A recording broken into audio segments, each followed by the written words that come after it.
आज की कहानी की शुरुआत में हमें एक बेहद सुनसान और तपते हुए बीहड़ के बीचों बीच एक छोटा सा घर दिखाया जाता है, जहां बेन नाम का लड़का अपनी गर्लफ्रेंड के साथ रहता है। बेन यहाँ पर टूरिस्ट गाइड का काम करता है।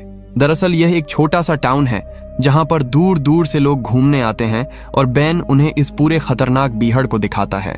बेन की गर्लफ्रेंड अब यहाँ से शहर जाना चाहती है क्योंकि उसे अपनी आगे की पढ़ाई पूरी करनी है।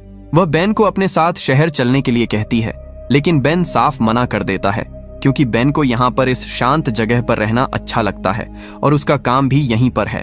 बेन अपनी गर्लफ्रेंड को एक गन देता है और कहता है कि मुझसे एक वादा करो, हमेशा रात को सोने से पहले तुम इसे अपने तकिए के नीचे अपनी सेफ्टी के लिए रखोगी।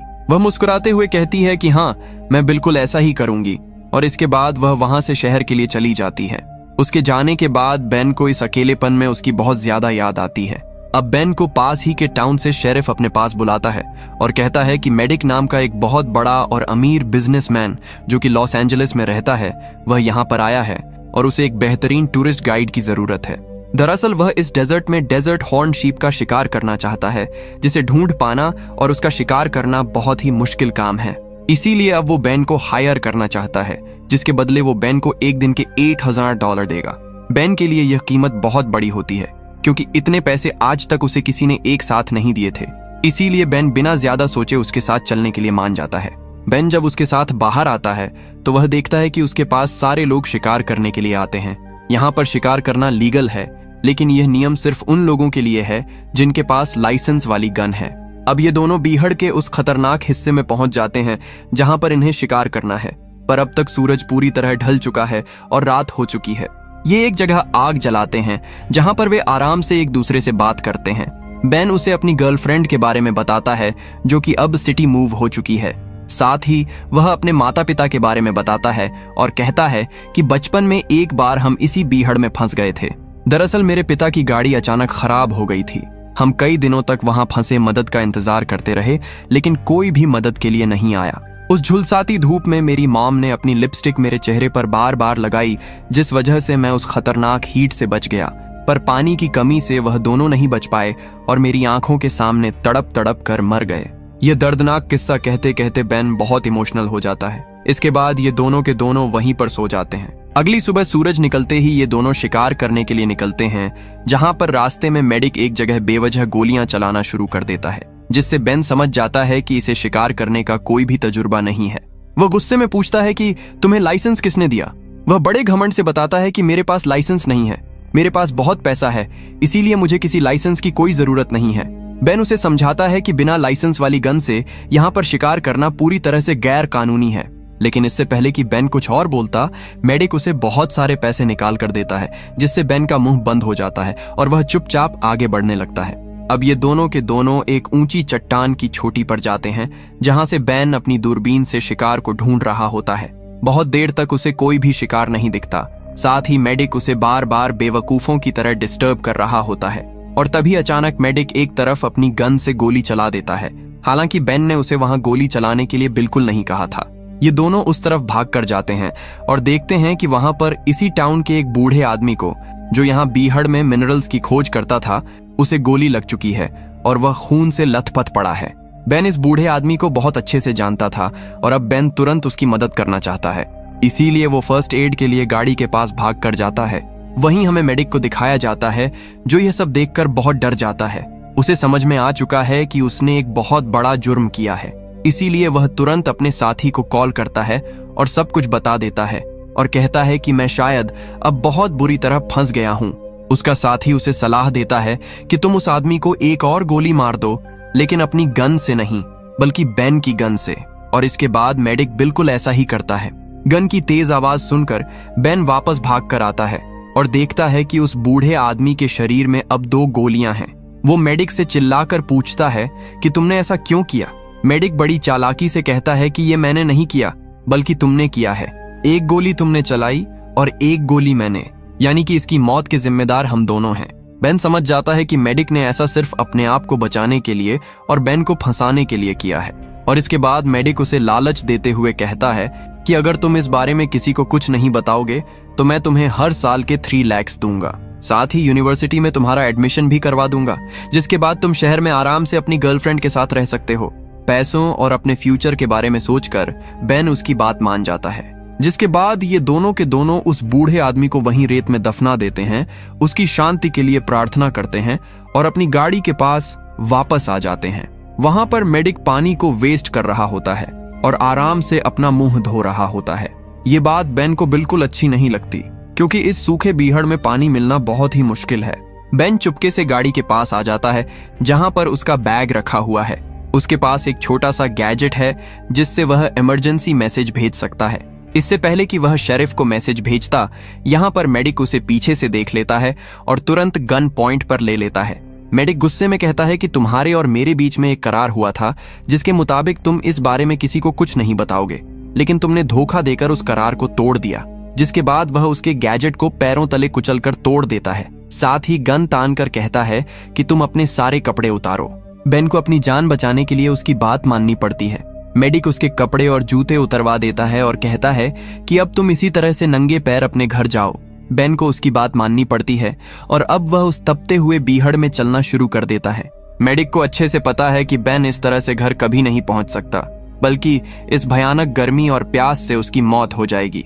जिसके बाद उस बूढ़े आदमी, जिसका नाम चार्ली था, उसकी मौत का पूरा इल्जाम बेन के ऊपर आ जाएगा, क्योंकि उस बूढ़े आदमी के शरीर में एक गोली बेन की भी है। पुलिस को यही लगेगा कि बेन उसे मारकर भाग रहा था और रास्ते में भूख और प्यास से तड़प कर मर गया। अब बेन धीरे धीरे तपती रेत पर आगे चलने लगता है। कुछ देर बाद उसके सामने एक पोल आता है जिस पर वह एक नंबर को पढ़ता है। मेडिक दूर से उसे अपनी दूरबीन से लगातार देख रहा होता है। दरअसल वह तब तक उसका पीछा नहीं छोड़ेगा जब तक उसकी आंखों के सामने बेन की मौत ना हो जाए। बेन लगातार दर्द सहते हुए आगे बढ़ता ही चला जाता है और जब उसके सामने पोल नंबर 2 आता है तो वह भागकर चट्टान में कहीं गायब हो जाता है। मेडिक ये सब देख लेता है और अपनी गाड़ी लेकर तेजी से उसी तरफ बढ़ चलता है जहां पर बेन गायब हुआ है। वहां पहुंचकर वो देखता है कि बेन आसपास कहीं भी नहीं है। बेन दरअसल इन्हीं चट्टानों में बनी हुई एक गुफा के अंदर चला जाता है जो एक तरह का खुफिया बंकर होता है। और ये बंकर उसी बूढ़े आदमी का है जिसे गोली मारकर मेडिक ने मार दिया था। यहाँ पर खाने पीने की पूरी सप्लाई होती है। बेन सबसे पहले पानी पीकर यहाँ पर अपनी बुझती हुई प्यास बुझाता है। यहाँ पर बहुत सारी फोटोज लगी हैं और इन्हीं फोटोज में से एक फोटो बेन की और उस बूढ़े आदमी की है। दरअसल बेन बहुत सालों से उसे जानता था और वह उसके पिता जैसा था। बेन रोते हुए उससे माफी मांगता है कि मैं तुम्हारी जान नहीं बचा पाया। और तभी बेन को एहसास होता है कि इस गुफा के अंदर कोई आ रहा है। बेन जल्दी से वहां पर लगे हुए एक मैप को अपने पास छुपाकर और अंदर अंधेरे में चला जाता है। अब यहाँ पर मेडिक आ चुका है। मेडिक को पता है कि बेन यहीं पर छुपा है, इसीलिए वह यहाँ पर बॉम्ब लगाकर तुरंत बाहर निकल जाता है। कुछ ही देर बाद एक भयानक बॉम्ब ब्लास्ट होता है जिससे पूरी की पूरी जगह मलबे में ढह जाती है। पर बेन की किस्मत अच्छी होती है कि वह मलबे के गिरने से पहले ही एक दूसरे रास्ते से बाहर निकल चुका था। वो यहाँ से आगे बढ़ रहा होता है, तभी अचानक उसके सामने मेडिक आ जाता है। वह हंसते हुए कहता है कि अगर तुम अपने घर जाना चाहते हो तो जाओ, लेकिन इस बार अगर तुमने छुपने की या भागने की कोई भी कोशिश की तो मैं दूर से ही तुम्हें गोली मार दूंगा। बेन को पता है कि उसके पास जो गन है वह बहुत ज्यादा एडवांस है और दूर से उस पर वह अचूक निशाना लगा सकता है। इसीलिए बेन को एक बार फिर से उस आग उगलते रेगिस्तान में आगे बढ़ना पड़ता है। यहाँ से जो सबसे नजदीकी टाउन है वह 45 माइल दूर है और अब बेन के पास जो मैप होता है जो उसने मेडिक से छुपा लिया था, उस मैप के सहारे वह आगे बढ़ने लगता है। कुछ ही देर बाद वह उस जगह पहुंच जाता है जहां पर बेन ने और उस बूढ़े आदमी ने, जिसकी मौत हो चुकी है, इन दोनों ने आराम से बैठने के लिए एक सोफा लगाया था। बेन उस सोफा का फोम निकालकर अपने नंगे पैरों में बांध लेता है, क्योंकि बिना शूज के जलती रेत पर चलने की वजह से उसके दोनों पैर बहुत बुरी तरह से जख्मी हुए थे और उनमें से खून निकल रहा था। यह जगह ऐसी जगह पर होती है जहां पर बेन को मेडिक दूर से नहीं देख सकता। इसीलिए बेन इस जगह का पूरा फायदा उठाकर एक बार फिर से मेडिक की नजरों से ओझल हो जाता है। उसके पास जो मैप है उसमें लिखा होता है कि यह खजाने का मैप है और उस मैप को फॉलो करते हुए वह एक जगह पहुंच जाता है जहां पर क्रॉस का निशान बना होता है। वह उस जगह को हाथों से खोदता है जहां पर एक बॉक्स होता है और जब वह उस बॉक्स को खोलता है उसमें एक स्लिंग शॉट और कुछ मार्बल्स होते हैं। वह उन्हें निकाल कर अपने पास रख लेता है। मैप में एक दूसरा निशान भी होता है और जब वह उस दूसरे निशान पर पहुंचता है तो वहां पर जमीन में एक पानी की बोतल गड़ी हुई होती है जिसके अंदर पानी है। उसकी बॉडी पूरी तरह से डिहाइड्रेट हो चुकी है और गला सूखकर कांटा हो गया है। इसीलिए जल्दी से वह बॉटल का कैप खोलकर पानी पीने की कोशिश करता है, लेकिन तभी अचानक बॉटल पर एक गोली लगती है जो कि मेडिक ने दूर से चलाई थी। बॉटल दूर जाकर गिरती है, जिससे पूरा का पूरा पानी रेत में बिखर जाता है। दरअसल मैप में लिखा होता है कि यह एक ट्रेजर यानी कि खजाने का नक्शा है, और ऐसे तपते बीहड़ में पानी से बड़ा कोई खजाना नहीं हो सकता, जो बात शायद बेन पहले से जानता था। और अब बेन को एक बार फिर से प्यासे ही अपनी जान बचाने के लिए आगे बढ़ना पड़ता है। वहीं दूर से हमें मेडिक को दिखाया जाता है, जो आराम से ड्रिंक बनाकर पी रहा होता है। उसकी नजर पूरी तरह से बेन के ऊपर ही होती है। कुछ देर और चलने के बाद बेन की हिम्मत जवाब दे जाती है और वह वहीं पर गिर जाता है। और अब मेडिक अपनी गाड़ी लेकर उसके पास आता है। वह देखता है कि बेन पूरी तरह से अचेत है। मेडिक उसके आसपास 2 बार गोलियां चलाता है, यह जानने के लिए कि वह जिंदा है या मर गया, लेकिन बेन बिल्कुल नहीं हिलता, जिससे वह समझ जाता है कि बेन की मृत्यु हो चुकी है, उसका मकसद पूरा हो चुका है और अब वह अपनी गाड़ी लेकर वहां से निकल जाता है। लेकिन उसे नहीं पता कि बेन अब भी जिंदा है और उसने मरने का सिर्फ नाटक किया था। उसके जाने के बाद बेन उठकर उस तरफ चलने लगता है जहां पर चट्टान के ऊपर एक गुफा के अंदर वो अपनी गर्लफ्रेंड के साथ टाइम स्पेंड किया करता था। वहां पर पानी भी है। दरअसल वो अपनी प्यास बुझाने पानी की तलाश में वहां जा रहा है, और जब वह चट्टान के ऊपर चढ़ रहा होता है तो दूर मेडिक, जो अपने साथी से फोन पर बात कर रहा होता है, वो बेन को जिंदा देख लेता है।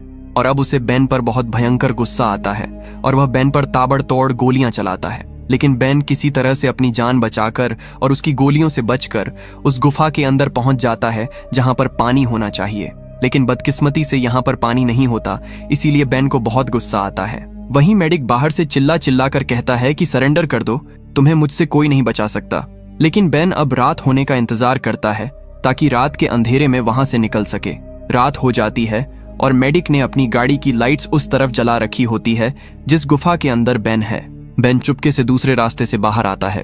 वह देखता है कि मेडिक बाहर पी कर रहा है और इसी बात का फायदा उठाकर वह गाड़ी से अपनी जैकेट निकाल लेता है, क्योंकि बीहड़ में रात को बहुत ज्यादा कड़ाके की ठंड हो जाती है। मेडिक जब गाड़ी में आता है तो समझ जाता है कि बेन यहाँ पर आया था। वह अपनी गाड़ी को स्टार्ट करके तेजी से बैक करता है। गाड़ी के ठीक नीचे बेन होता है और वह जल्दी से पत्थरों के पीछे छुप जाता है, जिसके बाद मेडिक उसके ऊपर जानलेवा बॉम्ब फेंकता है। बेन के पास वही स्लिंग शॉट होता है जिससे वह एक मार्बल का निशाना लगाता है और निशाना सीधा मेडिक के सर पर जोर से लगता है, जिससे मेडिक वहीं पर बेहोश हो जाता है। मेडिक को जब होश आता है तो वह रस्सियों से बंधा हुआ होता है। वह गाड़ी के पीछे बैठा होता है और अब सुबह हो चुकी है। वह देखता है कि बेन गाड़ी के बाहर है, जिसके बाद बेन गाड़ी चलाकर मेडिक को सीधा शेरिफ के पास ले जाता है और उसे सब कुछ सच सच बताता है कि किस तरह से मेडिक ने उसी के दोस्त बूढ़े आदमी को, यानी कि चार्ली को बेरहमी से मारा था। साथ ही शेरिफ को वह पैसे भी देता है जो उसे मेडिक ने दिए थे ताकि वह अपना मुंह बंद रखे। और अब मेडिक का जुर्म पूरी तरह से साबित हो चुका है। और अब बेन मेडिक के पास जाता है, उसे उल्टा सीधा कहता है और अपना गुस्सा निकालता है। कुछ देर के बाद मेडिक कहता है, मुझे वॉशरूम जाना है। और जब वो वॉशरूम के लिए जाता है तभी कुछ देर के बाद इन्हें अंदर हेलीकॉप्टर की तेज आवाज आती है। बेन भागता हुआ बाहर जाता है और देखता है कि मेडिक हेलीकॉप्टर में बैठ रहा है और वह यहाँ से उड़कर इनकी आंखों के सामने भाग जाता है। दरअसल उसके पास जो स्मार्ट वॉच थी उससे उसने अपने साथी को इन्फॉर्म करके यहाँ पर बुला लिया था और अब वह यहाँ से अपनी जान बचाकर भाग चुका है। इस पूरे डरावने इंसिडेंट के बाद बेन यह तय करता है कि अब वह इस गाइड के काम को कभी नहीं करेगा। वह शहर जाता है जहां पर वह अपनी गर्लफ्रेंड से मिलता है, उसे पूरी घटना के बारे में विस्तार से बताता है और कहता है कि अब मैं हमेशा तुम्हारे साथ ही रहूंगा। मैं उस काम को हमेशा के लिए छोड़ चुका हूं।